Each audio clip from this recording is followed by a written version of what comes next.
Hello, friends. I hope you are doing well. Today we will talk about how to fix or how to solve the problem of Disney Plus. We click on settings. Here you will click on apps, default apps, app settings. Then you will search about Disney Plus. Then we click on first stop and we click OK.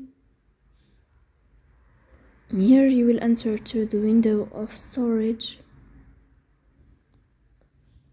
Then we click on clear cache.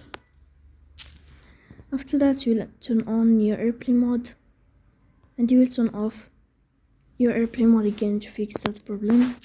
So that's all. Don't forget to support us by like and subscribe. See you next time and thank you for your watching and your attention.